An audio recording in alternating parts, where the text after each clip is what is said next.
Now the evidentialist takes up his axe and says, hey, I've got to cut down this non-Christian system here.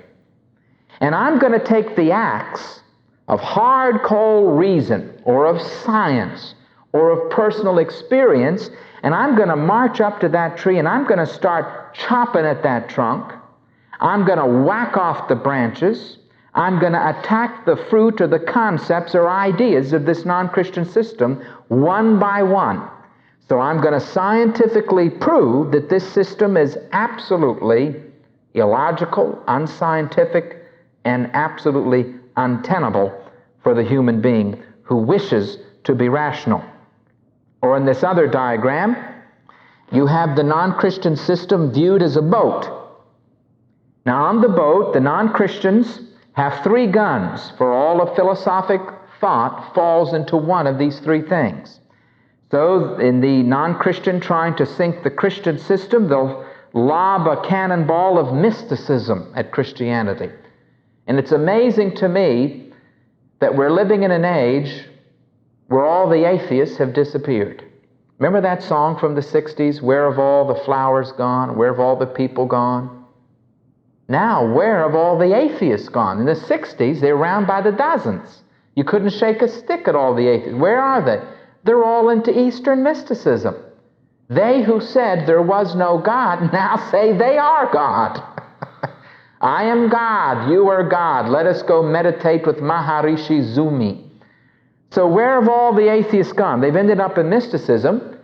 Before, when they were atheists, they rejected Christianity because Christianity was mystical.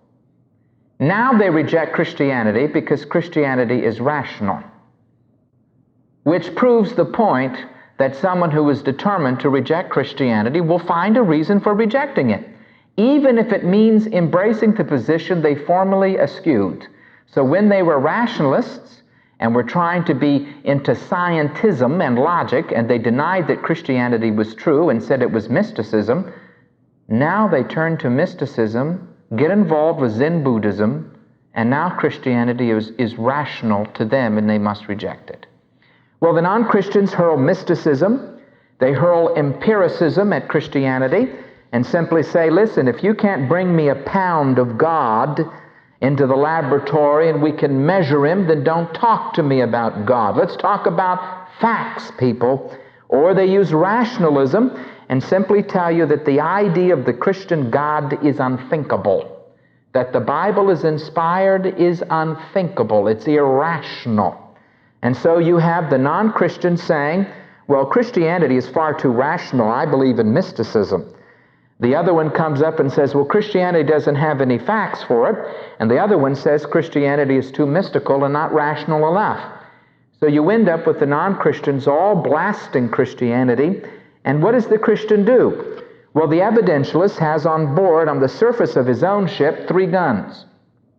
How is he going to fight the rationalism of the non-Christians? He's going to lob some of the evidence from logic and reason which demonstrates that Christianity is true. I think of a man like Gordon Clark. Dr. Gordon Clark was slated to be the head of the philosophy department at University of Pennsylvania, Philadelphia campus, but because he was a Christian, they denied it to him. So he left and became the head of the philosophy department at Butler University, Butler, Indiana. And Gordon Clark is the Christian answer to the rationalism in the world today. As a matter of fact, the first philosophy book I ever read as a teenager in those tender years of 16 years of age, the first philosophy book, Christian philosophy book that is, was by Gordon Clark. Religion, Reason, and Revelation. If you ever want to read a book that will thoroughly exercise you in logic, for he takes the law of contradiction and goes through the history of philosophy and puts them on the rack and examines them with great scrutiny to see if they are logically consistent. He devastates them, he chews them, and he spits them out. When I think of logic, when I think of reason, I think of Gordon Clark. And I would recommend you to read his books. His book, Philosophy of Science and Belief in God, is one of the greatest answers to the rationalism of our own day. Or another evidentialist, how do the Christians answer evidence, the empiricists? Well, you've got those Christians who want to argue from history and from geology and from archaeology. I think immediately of two men. I think of John Montgomery, who teaches at Trinity Evangelical, who has written several books in which he seeks to establish from the facts of history that Christianity is the only valid system. He particularly has a book on demonstrating the resurrection of Christ on the basis of historical research, that there is no other plausible view that can even be tenable than that of the resurrection of Christ. Or in terms of geology, arguing from science, one thinks of Henry Morris, who is one of the heads of the Creation Research Institute. And he argues from geology. He argues from archaeology. He argues as a scientist in order to disprove the empiricism of our age. Or how does the Christian answer mysticism? Well, the evidentialists have those who argue on the basis of their personal testimony. So you have, I hate to say it, the non-scholars, the guys who put out the little tracts and booklets and they say, hey, Jesus worked for me and it'll work for you too. I found meaning in life. Try it and you'll find meaning too. They're the people who probably took the popular songs for Coke and Pepsi, it's the real thing, and sort of threw in some Christian words, and before they were through, you get the idea Christianity is true because it really makes me feel well. And you see, they're just seeking to counteract the cannonball from the mystic group who said Christianity is not true because it didn't work for me, and they say, well, it worked for me, and that means it's true. I think the person who wrote the hymn, "You Ask Me How I Know He Lives," was in this last school.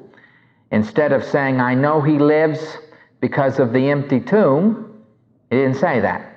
I know he lives because logically that is the only position that is tenable. He didn't say that. You ask me how I know he lives? Because I have this wonderful feeling in my heart that he lives there. Well, that is perhaps the last and the least of the reasons for believing. For everybody, Mormons on the way through will have subjective feelings. But there are those Christians who believe that personal experience, sort of a mystical sort of thing, where they say, well, I know Jesus is true because I have a feeling deep down in my heart. There are people who argue that way. The evidentialists then are attempting to answer on the surface, idea for idea, argument for argument, what the non-Christian is attempting to throw against the Christian system. Now, the evidentialist school takes a totally different approach when it comes to the subject of apologetics.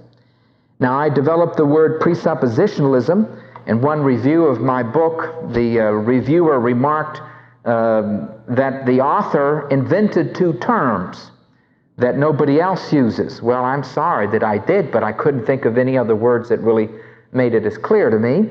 Presuppositionalism is the theory or belief that the only way to defend Christianity and to defeat non-Christian thought is to deal with the presuppositions or assumptions, the first principles, the starting points, those ideas which a person assumes to be true without ever seeking to prove them. These first principles or starting points of a philosophic system must be examined in order to defend Christianity.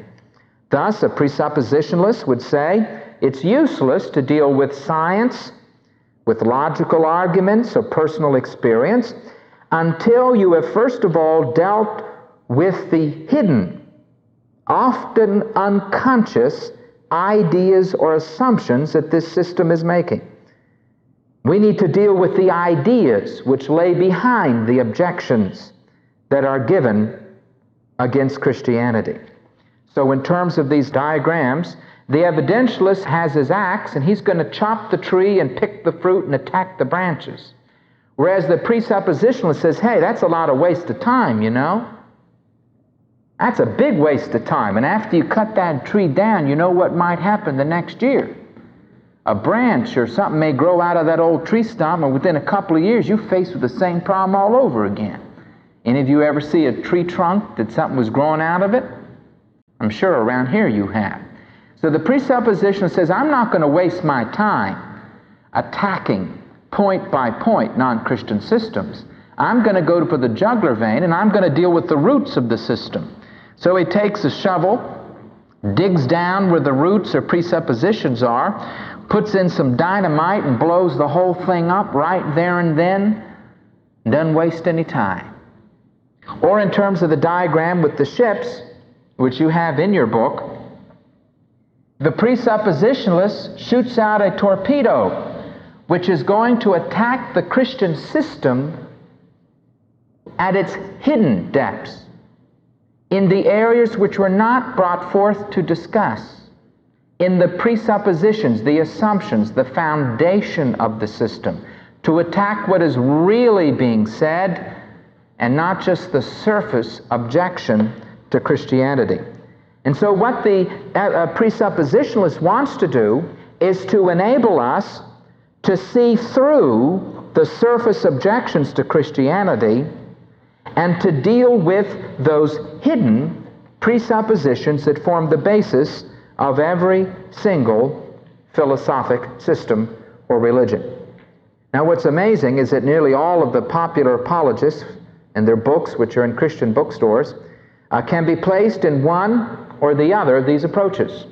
So an apologist is either an evidentialist or a presuppositionalist. They are either interested in gathering facts and marshaling evidence, or they are more philosophically inclined and want to deal with ideas relating to presuppositions. And what is a shame is that these individuals are often hostile to each other, and they're particularly hostile to any other approach than the approach that they themselves have developed.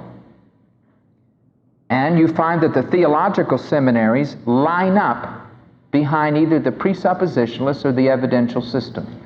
So Westminster Theological Seminary is a presuppositional school headed by Cornelius Van Til, who is the father and founder of the presuppositional form of apologetics in the United States today.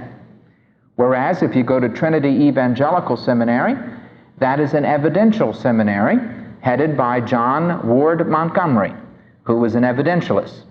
And when Montgomery writes about Van Til, it can be very caustic.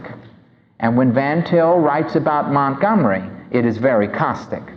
For they're fighting each other over the issue of what is the right way to defend Christianity and to refute the non-Christian attacks. What I propose is that we do not continue the infighting of these people, but we seek to put them together in one synthesis. My motto is not to exclude either one, but absorb them both. Absorb them. The basic principle that I take is found in 1 Corinthians. In 1 Corinthians 3, 4 through 5, the Apostle Paul noted that there was the manifestation of party spirits among the Corinthians. Some of the Corinthians said, I follow Paul. Others, I follow Peter. Others, well, I really think Apollos has the true name of the game here. I'm going to follow Apollos. And some, who were really the wackadoo ones, who thought they were super spiritual, said, well, we are going to follow Jesus. Well, you see, all of them were guilty of infighting and hostility among them. Paul's answer is given in verses 21 through 23, where he says, listen, they're all yours. Paul is yours, Apollos is yours, Peter is yours, because everything is yours in Christ Jesus. This whole universe is yours, people. Yours to use, for you belong to Christ. And Christ himself is under the Father. And because the Father has everything, he's committed it to the Son. And because the Son has everything, he's committed it to us. We're going to inherit everything anyway, so what you fighting about? So I like to say to my friends in apologetics, Van Til is mine. Montgomery is mine. Gordon Clark is mine. Francis Schaeffer is mine. They're all mine. Now, it drives my friends crazy. So one of the reviews of my book, Professor Frame at Westminster Seminary, he simply said, what is unnerving about this book is that the author does not tell us what school he belongs to. but he seems to hop back and forth. Well, that was the whole point, was that they're all mine in Christ, and I'll use them all, and I do not feel that any Christian should be limited to simply one approach in defending Christianity. Would you notice that both of these philosophic approaches to defending Christianity have exactly the same goals? They both want to defend the gospel, and they both want to defeat non-Christian thought. They have the same goals. Secondly, will you notice that the difference between these two approaches perhaps reveals that these individuals have fallen into the basic dichotomy of non-Christian thought, where the lower story of thought and life deals with facts and science and logic, and the upper story will deal with ideas instead of facts, philosophy instead of science, pre-logic instead of logic. So that the presuppositionalist is the upper story apologist, the one who is attempting to defend Christianity on the basis of ideas and of reason, whereas the evidentialist is down below talking about facts, fulfilled prophecy, archaeology, and geology. Perhaps, and I'm afraid to say, too much of the humanistic dichotomy has been swallowed by these individuals. Instead of assuming this basic dichotomy, instead we can seek to absorb it into an overall system in which we can escape from humanistic dichotomistic thought. The way I propose to escape it is to use this following diagram, which is found in your book. This diagram is an overall blueprint that you can place on any philosophic system or religion whatsoever. I've tested it for years, had immense fun with people. Remember this one Baha'i girl who says, well, we don't have any presupposition. And I said, are you presupposing that?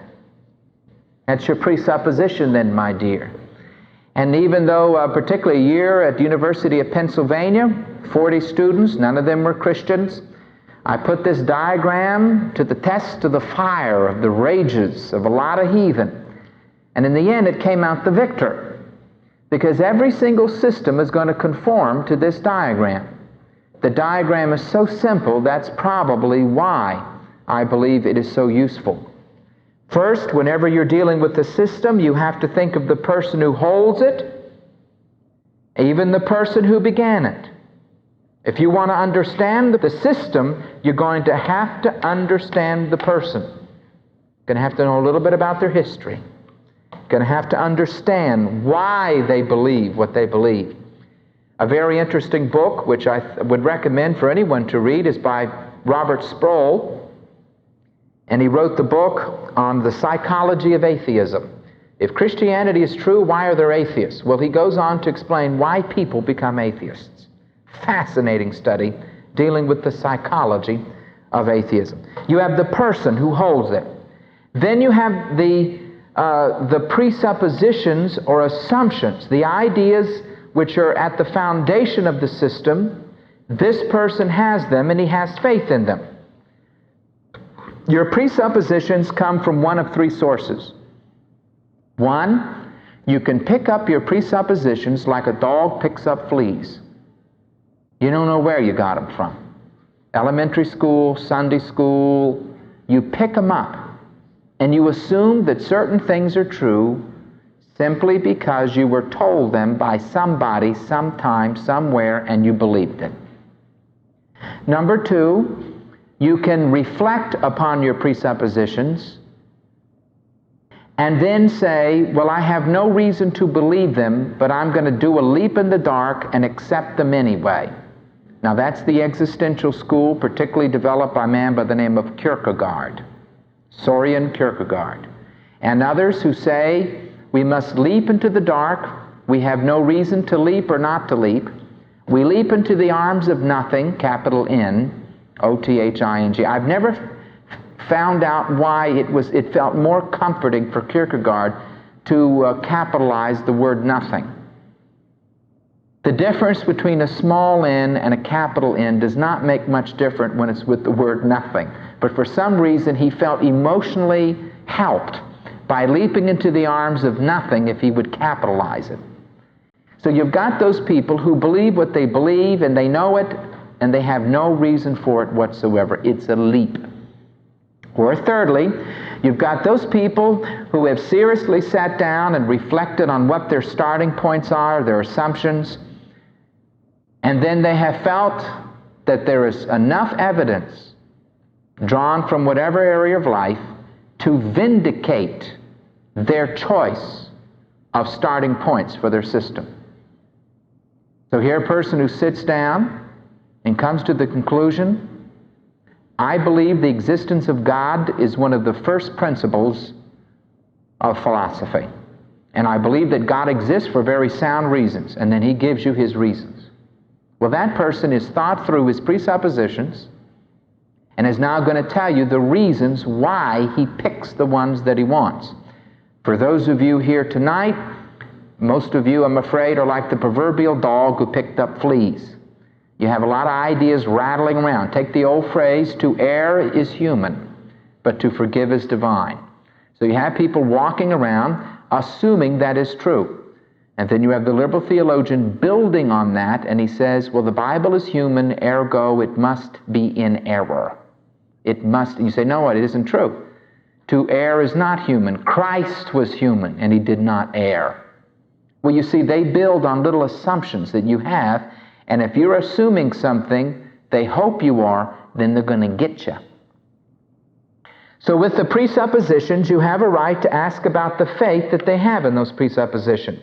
Either it's an unconscious faith that you pick them up like fleas, or it's a leap in the dark, or it's something for which there's reasons. Then there are ideas, there are concepts which attempt to be consistently worked out of those presuppositions. You begin with the foundation of those starting principles, and then you begin to talk about the world, and you talk about your relationship to it and the identity of man, and you can talk all you want about everything, but all of those things you're talking about, you attempt basically to come out of your presuppositions, though you cannot be totally consistent, and we shall see why. Then finally, in the fifth part of the diagram, this whole system is going to take you someplace. If you are logically consistent and take a position to its conclusion, you'll find out where that position really leads you. So in logic, argumentum absurdum means taking an invalid argument out to its logical conclusion to show that it cannot be believed. It is absolutely absurd. So someone who says, hey man, I got my thing, you got yours, and as long as it makes you feel good, man, that's all right, man. And then you take it to its logical conclusion and say, you mean to tell me that Hitler was good? That Auschwitz, Buchenwald, and the other ovens of the Nazis, that's good. You agree with Hitler that he should have murdered 6 million people. And all of a sudden they say, well, I don't mean that. Yes, you do. You just said if something makes you feel good, do it. To Hitler, it felt very good to burn Jews. Then he has a right to burn Jews. Never forget, I was in Greenwich Village one time, and who was standing on the corner preaching revolution and hatred. And I walked up to him, and it's a very dangerous thing to do, and I realized that, but it was in the middle of the street, and I hoped I wouldn't get killed. And so I started talking with him, and I said, I got several questions for you. He said, yeah. Do you believe in God? Now. It's a white fascist pig concept they used to enslave blacks, and that heaven crap and the pie in the sky to keep them. When I said, do you believe in the Bible? Now. Blah, blah, blah, blah, blah, rah, rah, rah, rah, rah. I said, let me ask you a question. If there is no God and the Bible is not true, why are you for civil rights? Why can't I take a cattle prod and make you my slave to pick cotton? If there is no God and there is no Bible, why can't I kill you? He said, you can't kill me. I said, why? Well, you shall not kill. Killing is wrong. I said, no way, you're quoting the Bible. If the Bible is not true, what are you doing marching around with a sign saying you shall not kill? I said, that's hypocrisy. It's like the guy with his live-in girlfriend on drugs, marching with the sign that says, "Do not kill, stop the Vietnam War." The same dude, if you talk to him, "Hey, who's the chick?" "Hey man, she's my main squeeze." "You two married?" "No man, we've been shacking up for 2 years." "Well, do you feel that's wrong?" "Man, there are no absolutes." Then what are you doing marching around with a sign saying, "Stop the war, it's wrong"? Well, argumentum absurdum simply means if a position can be taken to a logical conclusion that is absolutely absurd, it is not a valid position. So if a system takes you someplace, and they all do, it is a valid point to examine where that system will take you. Number 2, it includes all aspects of philosophic inquiry. It deals with the beginning all the way down to the end. 3, this diagram will enable you to question a system at every single level. When you begin to deal with Christian books, you will find that one Christian author will be interested in refuting the non-Christians at this level. Another one might be interested here. So here Francis Schaeffer writes an awful lot on this point. He again and again brings up, existentialism, if you carry it out to its logical conclusion, leads to the death of love, the death of hope, the death of meaning. It leads to ultimate despair. It leads to absurdity. It leads to nausea. It leads to a situation in which existentialism itself has no meaning. Or you have John Ward Montgomery. He says, this person believes this. Well, let's go check it out empirically. Let's check it out with the archaeologists. Let's look in history. Or you have Van Til, who's at this level. He said, now this is the area we need to attack. Forget this, he says. Let's deal with this. Montgomery comes along and says, forget this. Let's deal with this. Another one comes along and says, no, this is the real level. Forget all of this. But you see, this diagram takes up every level of thought. Fourthly, would you notice that the whole is greater than the sum of the parts? There is an added addition to the wholeness of this diagram that enables you to deal with the philosophic system. And fifthly, it takes into account the ideas as well as the evidence, the facts, because the Bible does this. Thus the Bible talks in Genesis 1:1 in terms of a presupposition. In the beginning, God created the heavens and the earth. Bereshit bara Elohim hashamayim v'hasharet. It doesn't give any evidence for it. It puts it forth as a starting idea. This book, this library of 66 books, begins with a presupposition. It begins with the presupposition that there is a God who exists, and the God that exists can act and create and will and think and speak. It is that kind of God who said, "Let there be light," and there was light.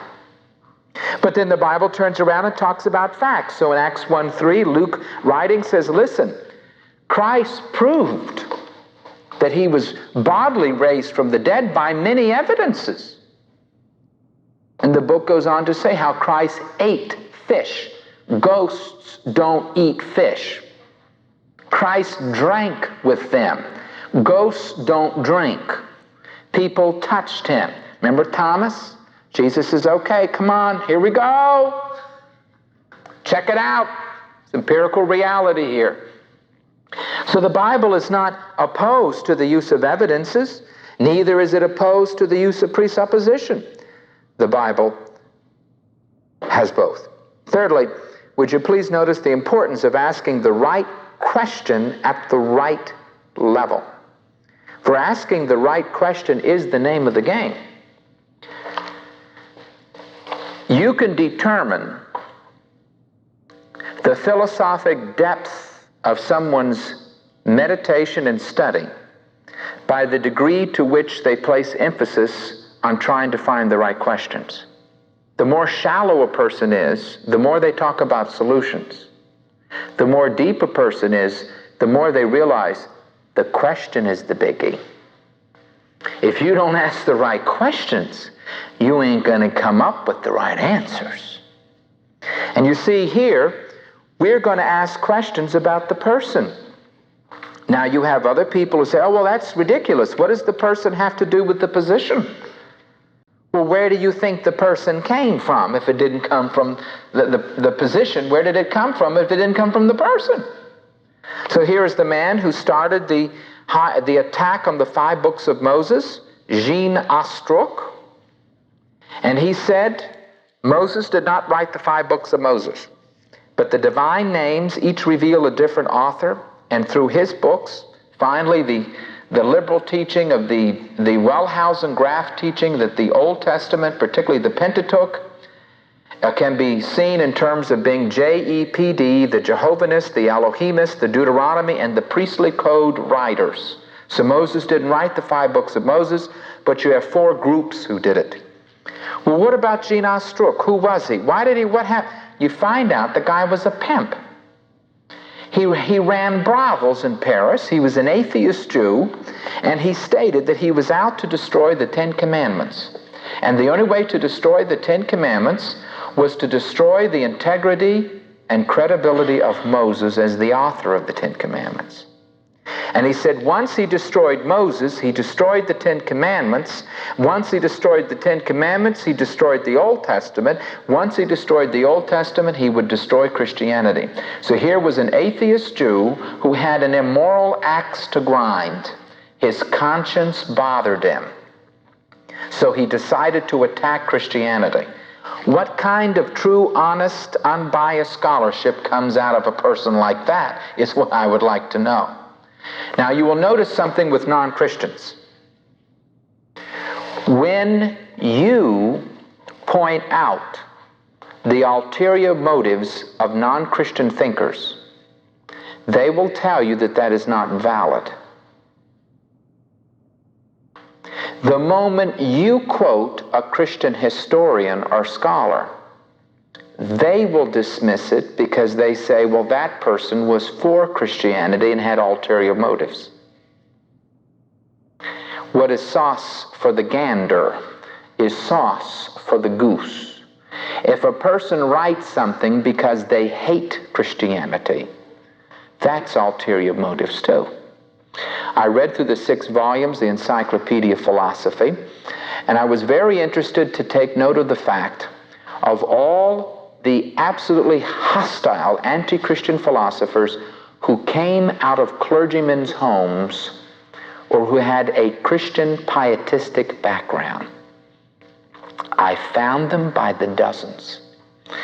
Even in the little biographical statement, several times the author said, this individual who was raised in a pious home, whose father was an Orthodox clergyman, rebelled against his parents and went into a time of great immorality. The fruit of his philosophic system is the result of that phase in his life. When people try to salve their conscience by explaining away God and morality. Bill Gothard points out, and I think it's true, he said, when you meet a professor in a college who is absolutely vicious against Christianity, go up and ask them, what do you think your parents would say of what you're teaching now? You were raised in a Christian home. That person will say, how did you know that? Who told you? I tried this. There was a professor who was absolutely vicious. He was particularly an evolutionist, part evolutionist. I mean, he was the type who wanted to take a Bible and chew it to pieces in the biology class, put it in the Bunsen burner. I mean, he had an axe to grind. I asked him, I said, I bet you had a Christian home. He said, who told you? And he confessed that he had had a Christian home. Second question was this. You fell into problems of moral impurity as a young person, didn't you? You knew it was wrong, but you got into the sex bag or into the drugs. So far, the times, the occasions, like with this guy, that I've been able to ask the question, they've always said yes. Well, when you have someone who has a guilty conscience because they're doing with what they know is wrong, they're faced with 2 choices. One, They could either give up what they're doing and go back to what they were taught, or 2, give up what they were taught in order to keep on doing what they want to do. You cannot live under the psychological tension of maintaining beliefs that condemn the way you live. If you try to maintain that tension, you will end up in the psychiatric hospital. So I find with the kids who go into drugs, they don't retain Christianity in their mind for very long. You cannot maintain right ideas and wrong conduct. One of them will have to go. And you see, I have a right to ask about the person. And when the non-Christian says, well, that's not fair, it doesn't matter, I said, then I will bring Christian scholars. Well, you can't, they have ulterior motives. Well, they can't sweep aside all the Christian scholars and then claim that these dudes were neutral. There is no neutrality, no objectivity. Never forget that. The guy in the white coat is not neutral. He is not objective. Every scientist is a human being coming with his presuppositions, his own world and life view, his own prejudices, and his own axe to grind. You have a right to ask about the faith that that person has. Did they pick up their faith from their home in a naive way? Why do they believe what they believe? You have a right to ask about the presuppositions. What are you assuming? You are assuming. So in this television show, the woman who's doing the interview keeps asking the same question, and I'm ready for her next time. Her question is this: well, look, I mean, if these people are happy, what's wrong with them? Well, you know what she's assuming. Truth does not matter. Even if it's a fraud, as long as you're happy, it's all right. Now, I'm going to use some argumentum absurdum on her and say Hitler was very happy as he burned Jews in the oven. Now, was that a correct thing to do? I don't think she will agree that happiness is the key to truth. It's not if you're happy, it's if you're right. It's not if you're sincere. You can be sincerely wrong. Or the concepts. You have a right to ask questions here. You have a right to ask questions about the logical conclusion of a system. And I'm sorry to say that most philosophers limit their questions to only one aspect or level of a philosophic system. We need to ask questions at every level. And on the basis of this, we can conform our apologetics to a person's temperament, education, interests, and desires. If we're dealing with someone who's a concrete thinker, you know what a concrete thinker is? Someone who really doesn't think in the abstract. They're not philosophically prone. It's a guy who's your bricklayer. He thinks in terms of brick and mortar, and he would never make it in a philosophy. He's a concrete thinker. Thank God for them. We need someone to fix the car and to lay the bricks. The abstract thinker is the guy sitting over at General Motors in a suit with a tie who thought up the blueprints for making the car. The concrete thinker's downstairs putting it together because the guy who drew the plans could never put one together. But you've got those who got to do the thinking. So they have these abstract thinkers. They think in terms of logic, presuppositions, and ideas. And then you have your existential thinkers. That is, they think in terms of livability and life. They're not so much interested in logic. Well, what do you do when you run across a concrete thinker? Well, I give him fulfilled prophecy. That's the way that guy thinks. You say, hey, the Bible's true. Well, how do you know the Bible's true? My lands, the day Christ died, 33 prophecies were fulfilled in one day. Really? Yeah, let me show you. That guy's impressed. But if I take an abstract thinker and say, 33 prophecies fulfilled in one day, he says, oh, that's interesting. There's a lot of odd things that goes on in the world today. Yeah, but Christianity is the only system that gives you significance, hope, and meaning. Really? And then you use that approach with that person. Or the existentialist who has an immense problem living what he believes. You point out that Christianity gives you a faith that you can believe. So I play a merry-go-round with people. On one person, if I figure they're a concrete thinker, I use one approach. On another person, I use a different kind of approach. I make the hand fit the glove. The person's the glove, and I make my hand fit it, or the glove fits the hand. The other way, whatever system fits, use it, baby, in order to reach this person for Christ. The traditional evidentialists and presuppositionalists don't do this. So, for example, Van Til really speaks only to the philosophic people. The people who are interested in archaeology really are not interested in anything Van Til has to say. Montgomery is after the scientific people. So the scientific people like Montgomery. The existential people like Schaeffer. So whom has he really evangelized? The people in existentialism and drugs. So we pack them up and send them to L'Abri in Switzerland, and they come out converted. Thousands of converts at L'Abri. But it's a certain kind of person going there. It's the people who are thinking, the artistes, who wonder about meaning and life. Well, those are the people who end up as Schaeffer. Or the logical people for Gordon Clark. And they are the ones who feel very much enamored with Gordon Clark, those involved in logic. Now, since the Bible confronts people at every level of their lives and thought, shouldn't our apologetics do the same?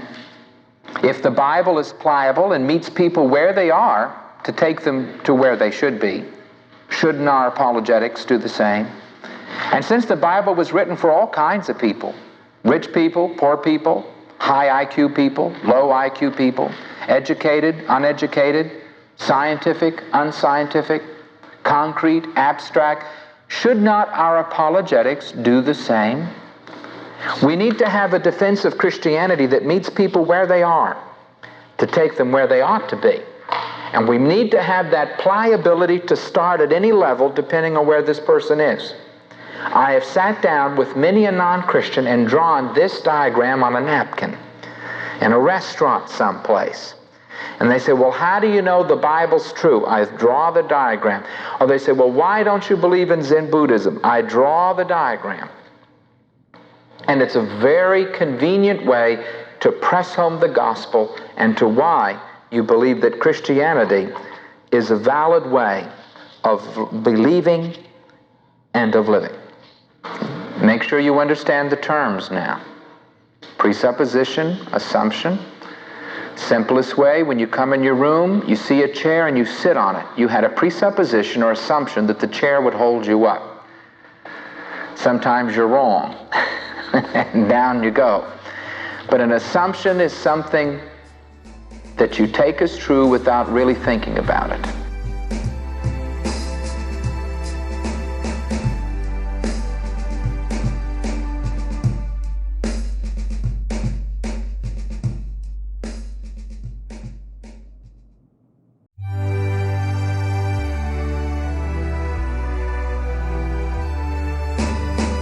This is a Faith Defenders audio presentation. We now turn to a different section in our series on apologetics. This evening we're going to discuss the different approaches to apologetics or the defense of the faith that are presently popular in evangelical circles. I'm afraid to say that basically it is only the evangelicals and the fundamentalists even attempting to defend Christianity. Most of your liberal theologians have simply abandoned historic Christianity and embraced the present popular religions of the day, be it secular humanism, be it some brand of Eastern philosophy. It is nothing to find a clergyman from some of your main denominations espousing from the pulpit foreign religions and teaching people to embrace concepts and ideas that are absolutely antithetical and hostile to historic Christianity. But in evangelical or orthodox circles, there are two basic approaches to apologetics that have been developed, particularly in the 20th century. These are two distinct schools of thought. And these two different approaches or schools of thought compete with each other for the minds of men and women in terms of how to defend Christianity. The first school of thought is the older one. I have used the term evidentialism to play on the word evidence. Evidentialism is that theory or belief that the only way to defend Christianity and to defeat anti-Christian thought is to use arguments drawn from three areas, and these are areas of evidences. They're those who are in evidentialism who seek to defend Christianity and to defeat non-Christian thought by setting forth scientific evidence or brute facts, such as fulfilled prophecy, such as geology, archaeology, and they are very interested in showing unbelievers raw, empirical, hard facts. They're interested in giving you a book on archaeology so that you might see clearly that the Bible has been verified by scientific evidence. There are also those in evidentialists who, instead of looking to scientific evidence, look to the evidence or facts of reason and logic. And they simply tell you that on the basis of logical evidence, of rational thought, Christianity is the only proper philosophic view. Or again, thirdly, there are those who do not feel enamored with scientific evidence nor logical evidence, but they look to personal evidence and personal experience. And they say, hey, let's talk about the facts of experience, people. Let's not talk about the facts of science or the facts of logic, but let's talk about the facts of personal experience. I have found that Jesus Christ is true in my own personal life. Therefore, Christianity is true because in my personal experience it has been verified. And if you try Jesus too, you'll find that He will meet all of your needs. Evidentialists will use either scientific facts or logical arguments or personal experience. Some of the evidentialists combine two of them together and use scientific evidence and logical arguments. Or they will use all three, but the main underlying thrust of all evidentialists is the presentation of brute facts, hardcore evidence, which they believe will convince the skeptic of the reliability of the Scriptures. Perhaps these two diagrams would help here. In the first one, we have the fact of the non-Christian system being viewed as a tree. Now, a tree has various parts to it, parts you see and parts you do not see. The part of the tree which you will see would be composed of the trunk of the tree, the branches, and then you have the leaves. And particularly if it's an apple tree or a persimmon or something of that nature, there will be the fruit of that tree.